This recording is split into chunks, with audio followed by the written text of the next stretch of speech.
One underreported aspect that we can see of Christ exists primarily in early Christian funerary art, and this is the aspect of Christ as magician. The majority of the most prominent surviving examples of this are from Roman sarcophagi, with some dating even until the 300s AD, before eventually giving way to gradually more and more conventional depictions of the Christos performing his miracles, and even later still, to somewhat more static representations of Jesus in his aspect as supreme ruler, unrelated, of course, to any particular scenes from the scriptures. These stone-carved memorials give us images of an almost uniformly youthful Christ, with soft and sometimes slightly effeminate features that could be seen as being an intentional attempt by the artists to create a visual link to the traditional appearance of Apollo, the pagan Greek god of the sun. Though, as we shall see, when considering the typical symbolism associated with the much-vaunted magician of the tarot, we shall also be associating this aspect of Christ with Mercury Hermes as much as anything else. But of course, this early Christian linkage with older pagan traditions and symbols is hardly a phenomena isolated to this one case. And in fact, anyone even mildly acquainted with the subject will recognize this as a case of examples in varietate concordia, or united in their diversity. Returning to the theme of Christ in his uncommon role, well, uncommon at least to the modern mind, his uncommon role as magician, a pair of photographers documented 414 of these stone funerary sculptures from early Christian Rome. Of these 414 total scenes, they counted 68 where either Jesus or his apostle Peter utilize a wand in some manner, while also noting scenes where other and earlier biblical figures such as Moses and Ezekiel are depicted using wands to facilitate miracles as well. It should be stated here, and stated emphatically, that nowhere in the Bible does Jesus appear using a wand in any capacity. Some mention should also be given to the argument that, perhaps, this is in fact a staff, or something similar, at the very least not a wand, and it is this which is being used to somehow indicate authority. But nowhere do we see in these depictions of Christ any scenes of him in authority, and when juxtaposed to depictions of other figures where the symbolism utilized a staff, the authority being indicated is pretty unambiguous.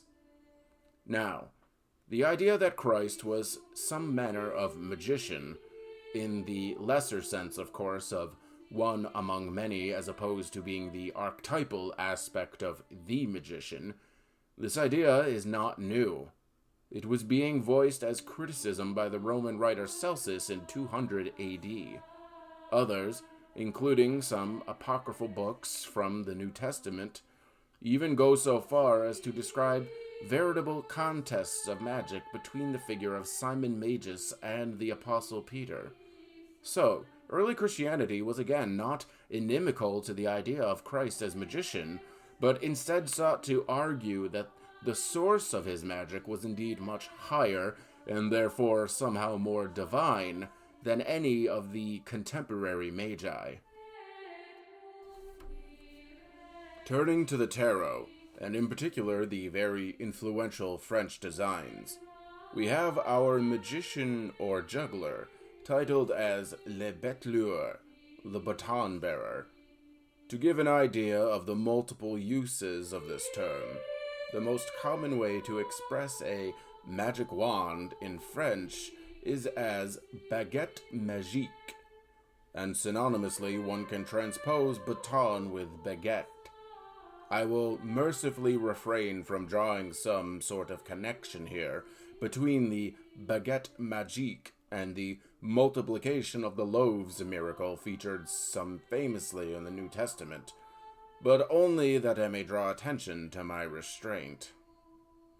Baton likely derives from the late Latin bastum, or to carry, or a stick, which itself stems from the older Greek bastazo, with its multiplicity of meanings, including to lift up, raise, exalt, ennoble, or to hold in one's hands, or to have in mind, consider, weigh, make proof of, or to carry off, take away, and to handle, to touch.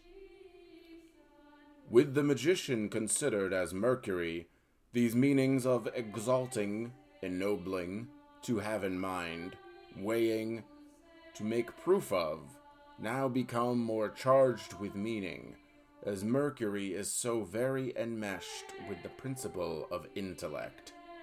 It is also suggested that when considering Mercury in its creative aspect, it is of the nature of the sun. So again, these pictorial suggestions of a link in the appearance of Christ, when in the aspect of Mercury, to the earlier Apollo, now gain further weight. All of the tarot trumps contain vast amount of symbolism, hence why such a plethora of books have been written on them.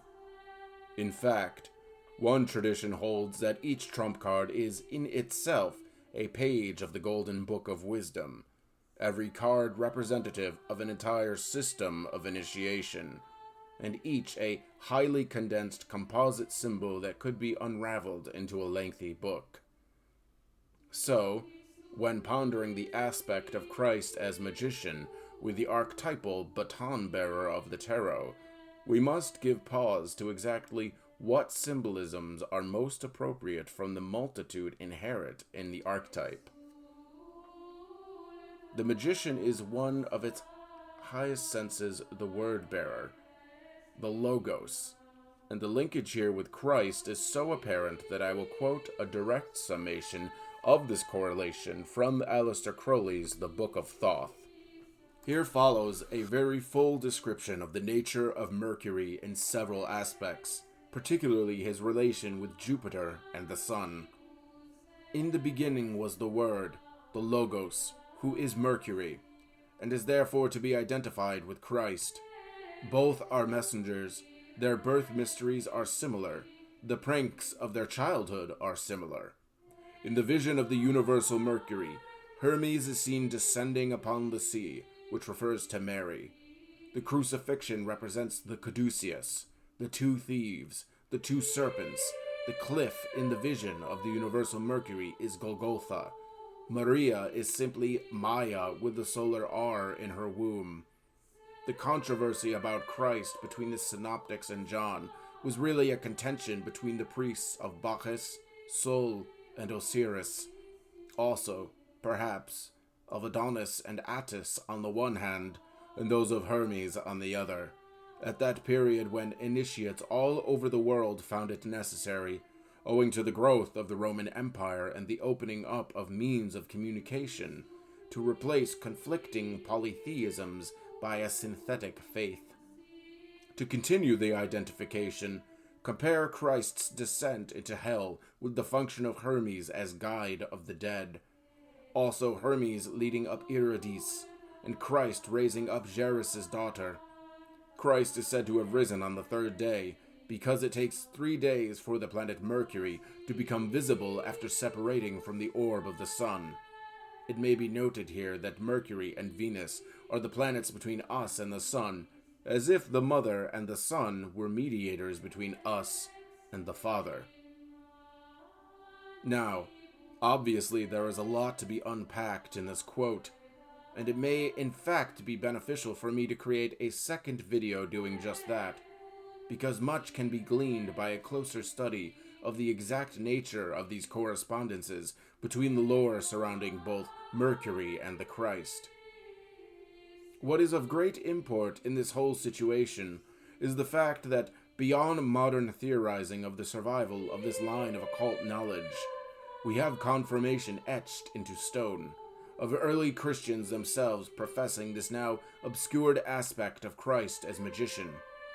Now some may view this as somehow being demeaning to the image of Christ, but I do not agree with this.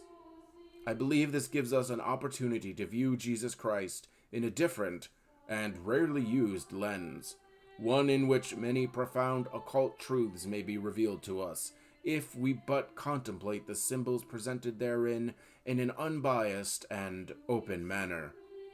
For the path of the magician has always been one of spiritual evolution and mastery, and perhaps it is not surprising that organized Christianity might have attempted to subvert or obscure this aspect in the hopes of maintaining control over its parishioners.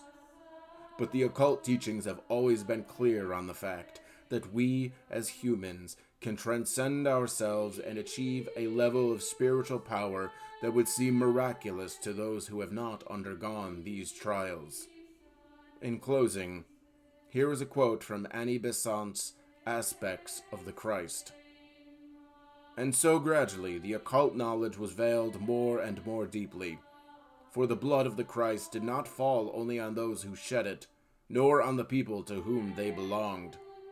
It has fallen as a shadow over the whole of Christendom, hiding the mysteries, making invisible the occult side of truth. For the persecuting mind awoke, and the prison gaped for those who knew the hidden things of the Spirit, and the lips were silenced, and the tongues were rendered dumb, and the outer knowledge was thrown into the form of dogma, and the inner knowledge was prescribed as Gnosticism and heresy. It never died. It was handed on from group to group. The torch of the wisdom was never wholly extinguished, but none dared to speak openly.